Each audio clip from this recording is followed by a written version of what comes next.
Vamos a platicar acerca de uno de los tantos temas que están haciendo que la coyuntura genere muchas preguntas. Recuerden que la semana pasada, cuando se dio la modificación de un artículo de la ley contra la delincuencia organizada, eso, hace aproximadamente una semana, pocas horas después, un día después, el juez Freddy Orellana ordenó la cancelación del partido Movimiento Semilla. Se presentaron amparos, bueno, ha habido una serie de acciones legales hasta llegar a una de ayer que se presentó contra el juez Orellana, entre otras cosas por prevaricato. También se habla de un rechazo de una apelación que había presentado Semilla en la Corte de Constitucionalidad contra la autorización del juez de inmovilizar sus cuentas bancarias. Esto, según se sabe, es un tema ya de meses atrás. Para platicar acerca de estas acciones legales que van y vienen, centradas en este tema, ya nuestros dos invitados se encuentran con nosotros. Aquí, el licenciado Francisco Quesada, investigador del Centro de Investigaciones Económicas Nacionales, CIEN. También hay que decir que esta institución es parte de la Coalición por la Seguridad Ciudadana. Es catedrático y actual presidente de SEDECON. Y la licenciada Samari Gómez, ella es abogada del Centro Legal Anticorrupción. A ambos, gracias por estar acá. Les agradezco mucho que tomen la llamada. Empiezo por la licenciada Gómez. Licenciada, cuéntenos cuál es el análisis que usted hace en global, así, la panorámica que usted ve de todo esto que está sucediendo alrededor del movimiento Semilla como partido y de las resoluciones del juez Orellana. Buenos días. Buenos días, ¿cómo están? Mucho gusto. Buenos días a toda la audiencia. Gracias por el espacio. Sí, bueno, nosotros desde Acción Ciudadana y desde el Centro de Asesoría Legal de Anticorrupción, pues vemos con mucha preocupación toda la situación que se está dando alrededor de lo que es el movimiento Semilla y sus integrantes, ya que sí consideramos que en determinado momento pues el juez Orellana se ha excedido en las funciones que en su momento le confiere la ley, ya que si bien es cierto, pues existen investigaciones relacionadas a la constitución del partido y en determinado momento también sobre algunas aportaciones que fueron recibidas, lo cierto es que no puede vincularse, digamos, las acciones de una persona individual con las acciones de la persona jurídica como tal. Y en este caso, pues consideramos que es importante, o era importante en determinado momento, que fuera el Tribunal Supremo Electoral quien en su momento decidiera si realmente estas acciones eran constitutivas de un delito o en su momento eran constitutivas de acciones que pudiesen ser sancionadas de manera administrativa.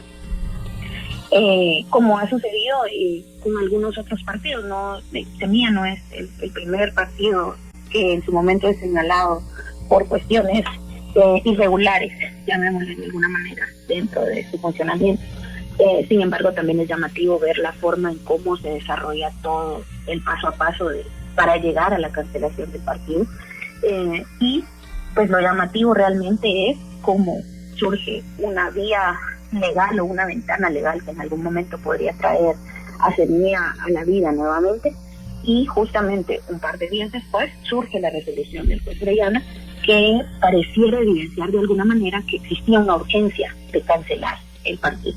Entonces realmente eso es lo preocupante, y pareciera también que es realmente un ataque directo en contra de la organización política. No estoy diciendo que así sea, pero todas las acciones que se han dado alrededor del partido y de su cancelación nos hacen creer y nos hacen percibir esta situación. Bueno, gracias, licenciada. Paso con el licenciado Francisco Quesada y tomo parte de sus palabras para plantearle la primera pregunta. Licenciado, dice la licenciada Gómez que ella percibe, según el análisis que hace de los hechos, que existe una urgencia por cancelar al partido Semilla, el partido Movimiento Semilla. ¿Qué opina usted de eso? Buenos días. Buenos días, licenciada Gómez. Buenos días, Luis Felipe. Qué gusto saludarlos.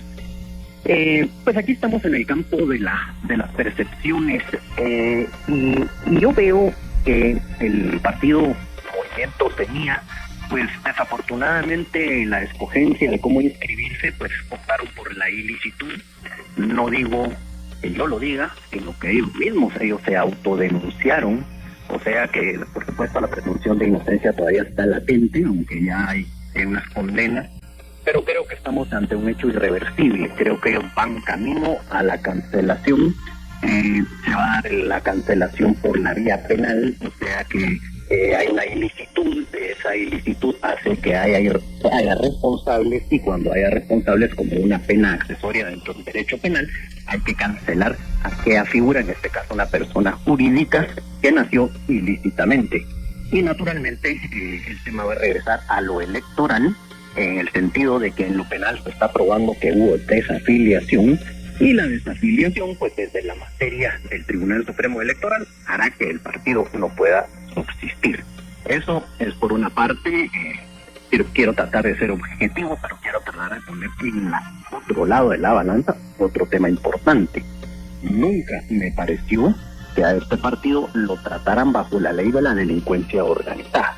Pues si bien subrayo la ilicitud en la que están y que van a venir muchas más responsabilidades, y eso es lo esperado si se cumple la justicia, no deberían de haber sido considerados como una actividad de delincuencia organizada.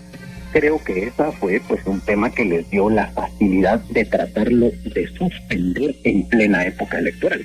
Creo que al día de hoy les afecta, pero en aquella época, si ese tema hubiera bajado, pues nos hubiera inhabilitado para seguir participando en la campaña política. Pero pues afortunadamente, por un buen criterio de la Corte de Constitucionalidad, que puso las cosas en su lugar, les dijo que una vez declarada la campaña política no podían ser suspendidos, y eso lo iba a dejar para el día después. Entonces, como digo, hay un tema que debe dejarse de manejar como percepción si no hay una realidad penal para este partido.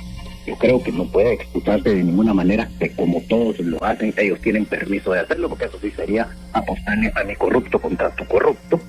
Pero creo que hubo un tema de extralimitación, un tema de oportunidad y un uso indebido de la herramienta penal. Creo que nunca debieron de haber estado en ese capítulo, pero sí deben de estar en el capítulo del tema penal de orden común, y eso se debe trasladar al tema electoral, donde en el fuero administrativo pues concluya la cancelación del partido. Eso es el balance que yo hago el día de hoy. Gracias, licenciado. Paso con la licenciada Samaria Gómez. Licenciada, dice el licenciado Quesada que él ve venir inminentemente una cancelación por la vía penal.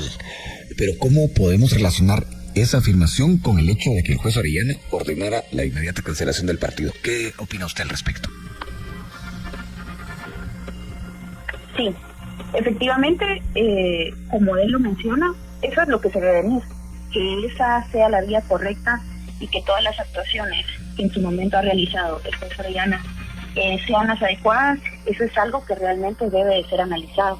Si bien es cierto, él considera que en su momento el partido sí efectivamente ha realizado acciones ilícitas, y como él mismo lo menciona, existe la presunción de inocencia, y eso es algo que le asiste a todas las personas y sobre la cual han descansado muchos argumentos muy controvertidos que van desde la participación de ciertas personas, de ciertos actores en ciertos temas políticos.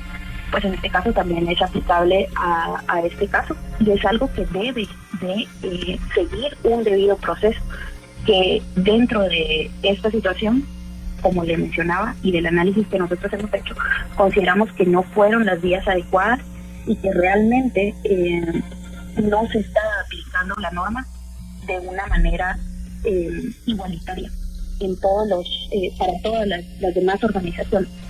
Yo no quiero que mi opinión se tome como en favor de mí, pero sí lo que nosotros consideramos es que se ha evidenciado un ataque sistematizado hacia este partido político, y se ha dejado de lado otras investigaciones que en algún momento también tienen que ver con situaciones similares.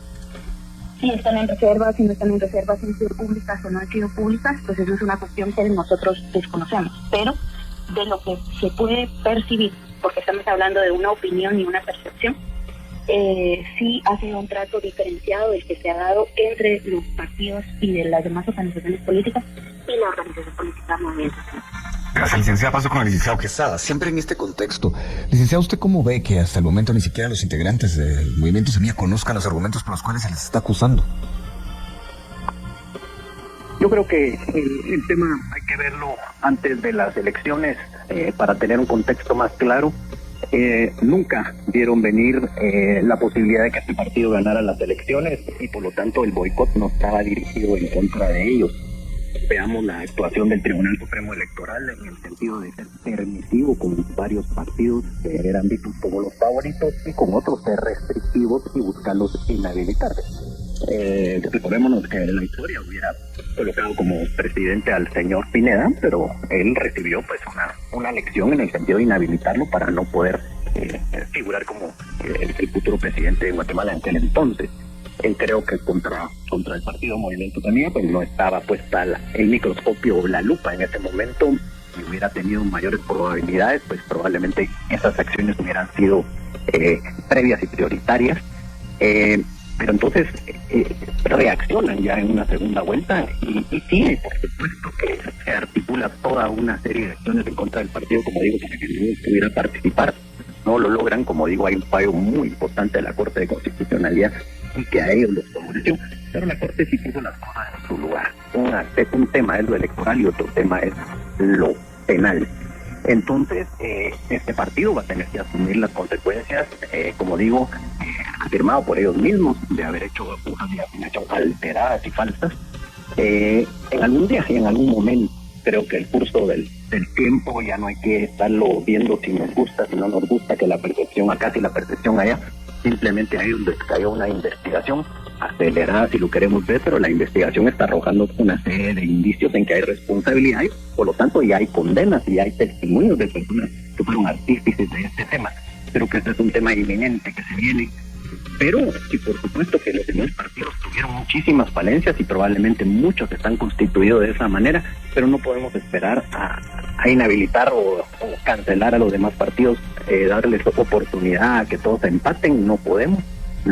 El partido Movimiento Semilla fue sorprendido y debe de ser inexcusable el hecho de que porque a los demás no los persigan, ellos son inocentes. Eso sí hay que tenerlo muy claro.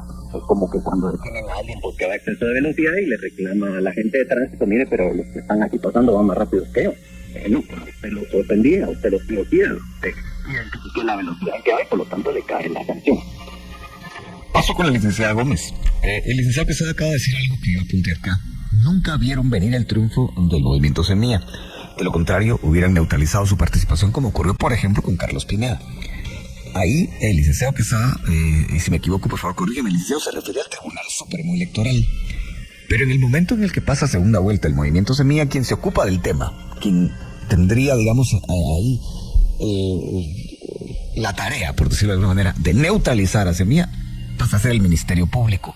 ¿Eso cómo lo entendemos en una democracia, licenciada Gómez? Gracias. Sí, bueno, en principio de cuentas creo que también estamos cometiendo un error que para mí, el licenciado, con todas las disculpas del caso, es algo que no podemos hacer. Es que estamos asegurando que está surgiendo información que está revelando que la organización cometió ilegalidades, cuando, como usted mismo lo ha mencionado, ni siquiera el mismo partido o los integrantes del partido han podido tener acceso a las investigaciones que está realizando el Ministerio Público. Claro, hemos tenido conocimiento de algunas acciones que han sido públicas, sin embargo eso, al menos a mí como profesional serio, no me permite emitir una opinión generalizada de qué es lo que está sucediendo, porque no conozco el proceso. No, yo tendría que entrar a verificar realmente si la documentación que el Ministerio Público que está generando y que está revelándoles a ellos que existen delitos, efectivamente lo es, conforme a la ley, conforme a un análisis objetivo. Pero si solo nos basamos en algunas informaciones que han sido públicas, pues no podemos emitir ese tipo de opiniones, ni tampoco podemos asegurar absolutamente nada. Y sí, lamentablemente, se ha dado una instrumentalización de la institución del Ministerio Público y en algunos casos del organismo judicial para perseguir a ciertos actores que son incómodos, no solamente en la política, en otros ámbitos, y eso ha sido de conocimiento general, y no solamente de conocimiento general de la población guatemalteca, es de conocimiento general a nivel internacional. Es una imagen que lamentablemente nos ha dejado muy mal parados a nivel internacional. No es una aseveración que yo haga, es algo que realmente ha sido discutido, como lo repito, no solo a nivel nacional, sino a nivel internacional. Y las acciones, lamentablemente, como lo decía desde el principio, puede que no se estén realizando con esa intención, pero esa es la percepción que le dejan a la generalidad de la población, no únicamente a mí. Me toca la pausa, pero creo que vale la pena darle la palabra al licenciado Quesada, eventualmente a la licenciada Gómez, porque hay una cierta discrepancia en las afirmaciones. El licenciado Quesada, dice la licenciada Gómez que información como tal todavía no ha surgido públicamente. ¿Qué contesta al respecto? Yo pues lamentablemente no he sido abogado auxiliante para poder tener las piezas procesales a la vista, pero si hay condenas basadas en aceptación de cargos, creo que el hecho de que hayan sido temas bajo reserva y que nadie los puede ver y los interesados tampoco, creo que ya debe ser un tema superado. No es posible pues que hayan habido, no sé si 2 o 3 condenas ya sobre el tema, que se siga admitiendo de que los sujetos procesales no tengan acceso a las piezas. Como digo, yo no he estado en el caso involucrado, pero a estas alturas creo que esa discusión sí se dio en un inicio y sí había razones por las cuales sí había negativa en ese sentido. Creo que ahora es superado porque nadie puede ser condenado si no ha tenido acceso a la pieza procesal. Bueno, de eso podemos platicar precisamente al regresar de la pausa. Le recordamos que el programa va a ser un poco más corto porque hay una transmisión deportiva. Juega el Barcelona contra el Mallorca, por cierto, y esto es un partido fuerte y duro, como dijo Maco y Puerto. Y parte de esta coyuntura, fuera de lo que ya hemos conversado con nuestros dos invitados, el licenciado Samarigón y el licenciado Francisco Quesada, o sea, más allá del caso Semilla y de lo que ha ocurrido la semana pasada e incluso esta, no podemos olvidarnos de un tema que también puede ser perfectamente bien tratado por abogados. Y me refiero al tema de el aumento que se recetaron, creo que el verbo está muy bien encajado ahí, ubicado, a los diputados. Es cierto que hubo varios que dijeron no, pero al final de cuentas la votación es la que manda, y pasó esa enmienda que propusieron poco después de la medianoche del miércoles, la madrugada del miércoles pasado. Aumento para los diputados e indemnización. Yo quisiera volver con ese tema y quisiera preguntarle a la licenciada Gómez, a quien le toca la palabra. Y hay mucha gente que está molesta por ello. ¿Usted cree que esto de alguna manera pueda revertirse? ¿Hay alguna manera legal de que eso se logre? ¿Qué nos dice, licenciada? Gracias, sí. Bueno, desde el Centro de Liderazgo Anticorrupción pues, se ha presentado ya un amparo para tratar de revertir esta decisión, puesto que consideramos que efectivamente es un abuso realmente lo que se está dando. Si bien es cierto que los diputados como funcionarios, por supuesto que tienen derecho a recibir una retribución por el trabajo que realizan, también es cierto que debe de haber racionalidad dentro del gasto que en su momento se realice para esta finalidad. Y bueno, para nadie es una sorpresa saber que los diputados adicionalmente a su salario pues también devengan gastos de representación, dietas, bonos, viáticos, es decir, son de los puestos mejor remunerados en cuanto al funcionamiento del Estado. Y realmente el pretender equiparar el salario de los legisladores al salario de los magistrados pues no tiene ningún asidero legal, no tiene tampoco una justificación. El salario que en su momento devengan los magistrados y los miembros del organismo judicial pues corresponde a una evaluación que ha sido realizada por parte de las comisiones que en su momento tienen a cargo esas funciones, y realmente el mismo no tiene ninguna justificación. Ello adicional al hecho de el tema de las indemnizaciones, que finalmente pues no son atinentes para un funcionario público. Las indemnizaciones lo que persiguen en determinado momento es de alguna manera retribuirle a un empleado, a un trabajador que se considera despedido de una manera injustificada, pues justamente ese despido. Mientras que dentro de la función de los diputados jamás podremos estar hablando de un despido, puesto que ellos son electos de manera por el voto popular, ¿verdad? Y desde el momento en el que inician sus funciones en el puesto en el que se les designe o en el cargo en el que se les asigne, ellos saben cuál es el periodo constitucional durante el cual ejercerán sus funciones. Entonces jamás podríamos hablar de un despido justificado al finalizar estas funciones, porque no existe esa figura dentro de la relación que ellos están realizando. En ese caso me gustaría escuchar la opinión del licenciado Quesada, porque en efecto hay una serie de subtemas que se desprenden de ahí y tal vez aprovechando que, bueno, viendo que el tiempo no nos abunda, licenciado, hay quienes creen que ahora que hay aumento para los diputados esto podría traer consigo que también el resto de colaboradores empleados del Congreso exigieran o tuvieran acceso a un aumento. Así que no sé cuál es su opinión al respecto. Cierto, indudablemente va a traer una espiral de privilegios. El Congreso, como otras instituciones públicas, son jueces y parte, digamos, en el campo de darse aumentos salariales, bonos y todo tipo de privilegios. Y ese control, pues, es muy difícil porque, como bien decía la licenciada Gómez, estos funcionarios que son nombrados a plazo y no son despedidos injustamente y por lo que ameriten una indemnización, lo hacen en la vida práctica. Acabamos de estar en un capítulo aquí en este programa hablando de las indemnizaciones del organismo judicial, de la Corte de Constitucionalidad, empezando por el mal ejemplo de la Contraloría General de Cuentas, que los contralores se indemnizan. En fin, han burlado la ley abiertamente, entonces no se quieren quedar atrás los diputados. Para problema de los diputados, el tema del aumento ha sido de que, como están muy desprestigiados, no porque lo diga yo, sino porque todas las encuestas que han habido anuales colocan al Congreso de la República como la institución peor vista en la organización estatal, entonces hay mucha animadversión.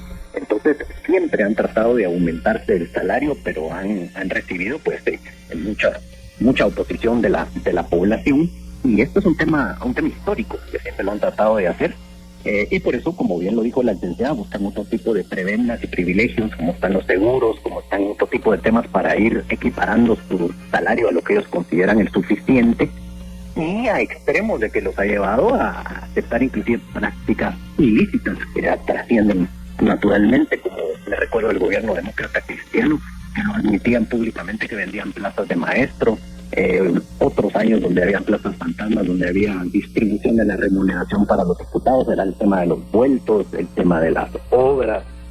Y encontré simpáticamente en los años 50, en la Asamblea Nacional Constituyente, cuando el diputado Eduardo Cáceres Melo le reclama a los diputados en aquel entonces llamados revolucionarios que se estaban recetando privilegios, que estaban buscando altas remuneraciones, estaban buscando exoneraciones de impuestos para ellos.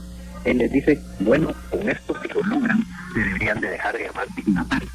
O sea que ese es un tema histórico, y que probablemente en los últimos años, en la era democrática, digamos, y el único que se atrevió solapadamente a darles un aumento, creo que fue la legislatura presidida por el FRG, donde, digamos, jugaron a crear un sobresueldo basado en dietas de asistencia a las comisiones.